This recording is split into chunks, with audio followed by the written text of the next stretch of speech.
All right, so we're going to go through questions 39 and 41 in this video. So first, 39, it asks us to draw graphs of the speed and the distance fallen as a function of time for an object falling under the influence of gravity from 0 to 5 seconds.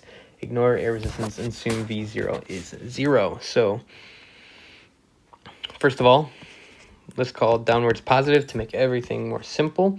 That means everything is going to be in positive direction, right? So the speed and the distance are both going to be above 0, positive. Now, speed is going to be the easier one.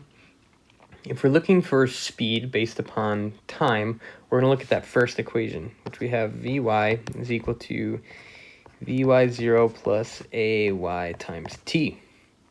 And if you look, it's, well, V sub 0 is 0, it just told us, so that Vy is just a function of 9.8 meters per second due to gravity squared times whatever the time is.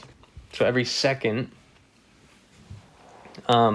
it's going to basically gain 9.8 meters per second, right? So if we plug in 1 second, it's going to be 9.8.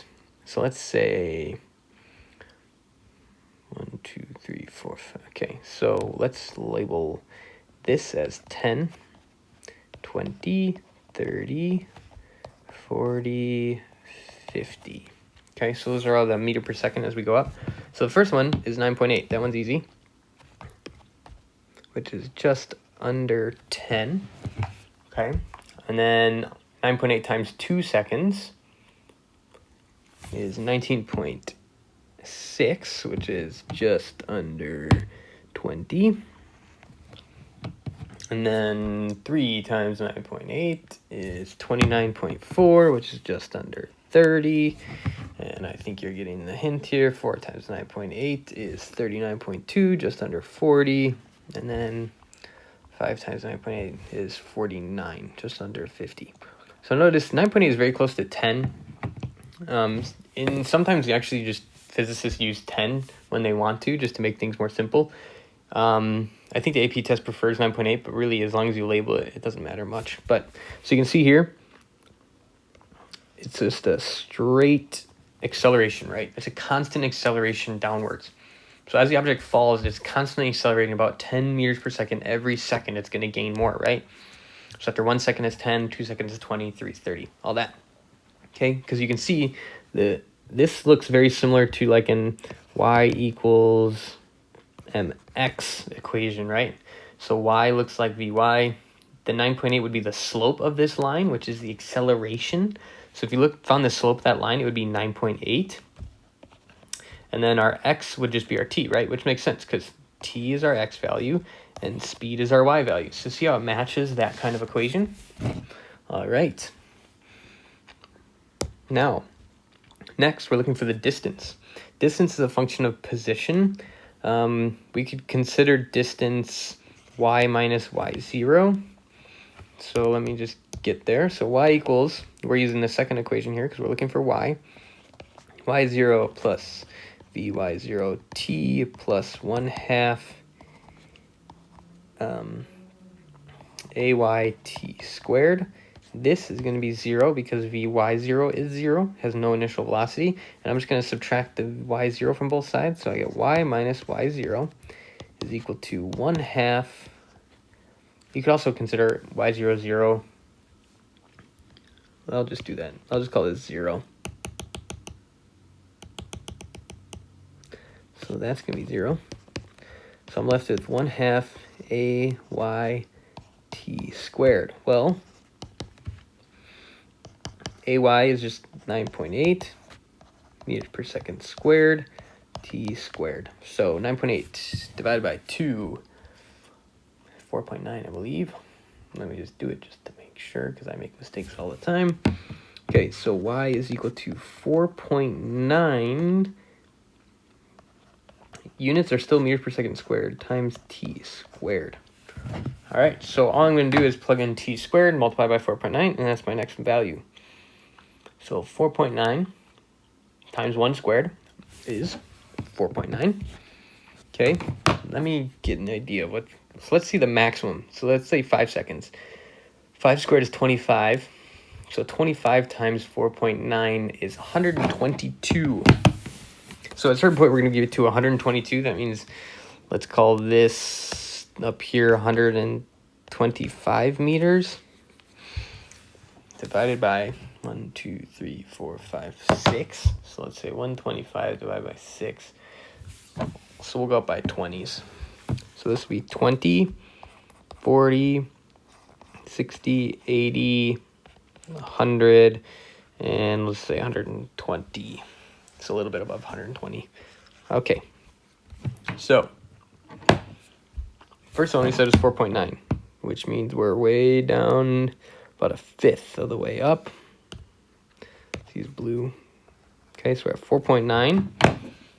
2 squared is 4 times 4.9 is 19.6. So we're up near right about 20. 3 squared is 9. 9 times 4.9 is 44. So we're up about here-ish. 4 squared is 16 times 4.9 is 78.4. Which means we're up near 80. And then finally, 5 squared is 25 times 4.9 is 122, which means we're just above 5. Well, if you look, that looks like a exponential. Okay, so it's not a straight line, it's an exponential curve upwards, which makes sense because if you look, we have a t squared. If I were to compare it, y equals mx squared equation. That's your m, your I guess your slope. But notice it's t squared x squared, right? So these match right here. So because time again is your x and y is your distance, because you're multiplying or you're making x squared or t squared. In this case, that's where you get that exponential line up like that. Okay, it's a curved line, and that determines acceleration, like we've talked about before. All right, so that is 39. Let's go on to our last problem here, 41. A helicopter is ascending vertically with a speed of 5.5 meters per second. So we have a helicopter, its velocity is 5.5 meters per second up. Ascending meaning going upwards. At a height of 105 meters above the earth, a package is dropped from the window.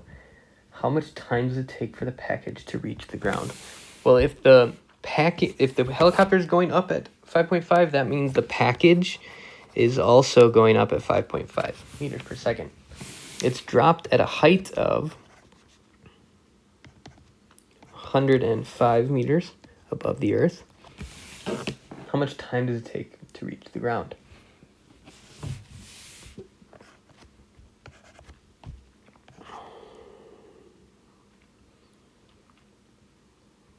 We'll call that y0. All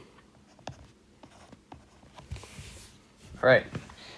So I'm going to call upwards positive. Doesn't matter, but because of how things I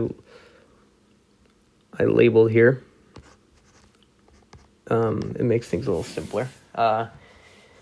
Because our initial y position is 105 meters above the earth, I'm going to call y0 the earth, the ground I'm going to call y0 meters near the bottom of the earth, okay? So that's its final location. Initial location is 105 meters above the earth. If you considered y0, 0, in this case, y would be negative 105. Everything will work out the same if you do it that way. It's all going to work out in the end. It just depends on how you label at the beginning. Just be clear and consistent with how you're labeling things. So the way I labeled it, it starts at 105 meters, which means the ground is at 0 meters. Okay? If you called y0, 0, and up being positive, you'd call y negative 105. You could even do it another way. I'm just going to show you down here. So let me just, because I think this stuff is really important, how you label things. If you called this y0 is equal to 0, that would make y, if up is positive, that would make this negative 105 meters, okay? Now, you could even do it a different way. If you called this y0 equals 0, and downwards as positive y, this would now be y equals positive 105 meters, okay? So there are 3 different ways to do this problem. Actually, there's a 4th way, but let's just say that. So either way works. If you do it this way, you will always get the same answer. You will always get a positive time and hopefully the right number. Okay, so I just wanted to explain to you that there's always different ways to set these up, and it's important that you are consistent, okay? Whatever way is best for you. I'm going to do it the way I had it drawn up here. All right, so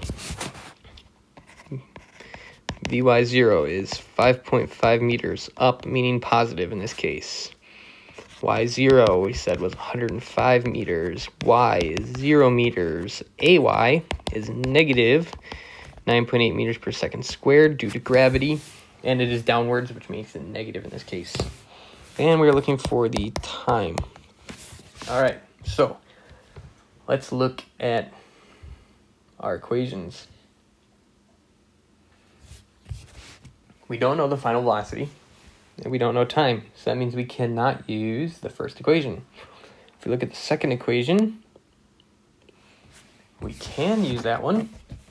We have everything except time, and we will have to use the quadratic formula. I'm going to do that way just to show you what I mean by the quadratic formula and hope you remember all that. You could start with the third equation, find the final velocity, then plug it into the top equation and find time that way. So it uses 2 different equations, but you could just use the second equation there and find it in one fell swoop with the quadratic formula. Let me look up the quadratic formula so I don't make a mistake when I'm doing it. All right, so I'm going to do it the fun way with the quadratic formula. So y is equal to y0 plus vy0 t plus 1/2 ay t squared. You should probably try it both ways and just see, because I showed you this way. You could do it by using the third equation, then the first equation, and find it yourself. Now, the quadratic formula looks like this. So this is how they set it up. Okay, and then you do the x equals negative b plus or minus b squared minus 4ac over 2a. Okay, so I have to set up my equation to look like that equation. Okay, so in this case, our variable is the t and t squared. So we're looking for t. That makes my x my t. Okay, my x and t are the same variable here. Okay, so it has to equal 0, so I'm going to subtract y from both sides. So I have 1/2 ay t squared plus vy0 t plus y0 minus y is equal to 0. Okay, so I just subtracted y from both sides and kind of flip-flop things, mirrored it so that way it matches my ax squared plus bx plus c. So I'm going to plug in numbers to simplify things. So I have negative 9.8 meters per second squared times t squared. My vy0 is 5.5 meters per second times t. Sorry, I didn't.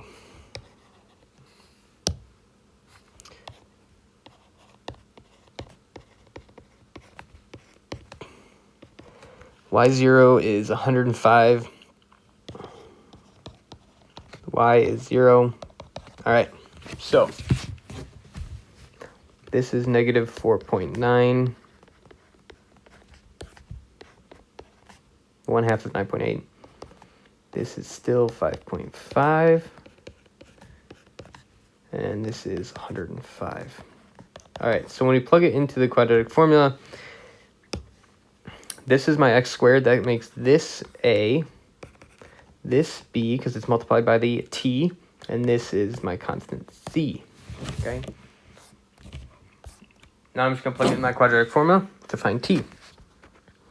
So t is equal to, or x is equal to, negative b, which is negative 5.5 plus or minus the square root of b squared, so 5.5 squared, minus 4 times negative 4.9 is my a, times a c of 105, all over 2 times negative 4.9. All right. So let me simplify it just a little bit more here.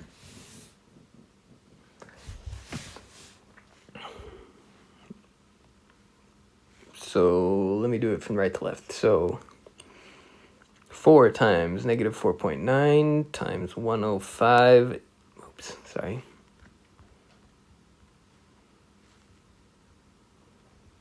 $2,058, but it's a minus and negative, so it becomes positive, plus 5.5 squared.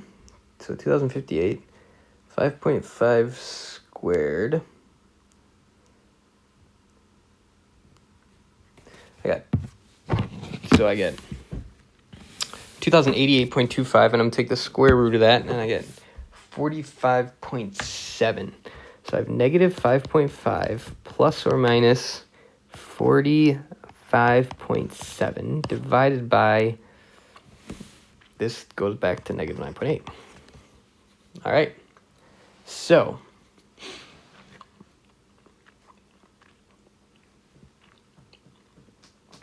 let's see, we do it two different ways and see which way makes sense. So it could equal negative 5.5 plus 45.7 is 40.2 divided by negative 9.8, and we get negative 4.1 seconds. Or could be 5.5, negative 5.5 minus 45.7 is negative 51.2 divided by negative 9.8, and we get a positive 5.22 seconds. Okay, so looking at it, which one's going to be the correct way? I told you before, you can't go backwards in time, in this universe at least. So the correct answer is this positive 5.22 seconds. We can't have a negative. All right, so yeah, you should try it the other way and see what you get. See if you get the same answer. It does turn out to be seconds. You could follow with the units if you wanted to and see that they're all going to cancel out the right way. But yeah. All right. So if you have any questions, please email me.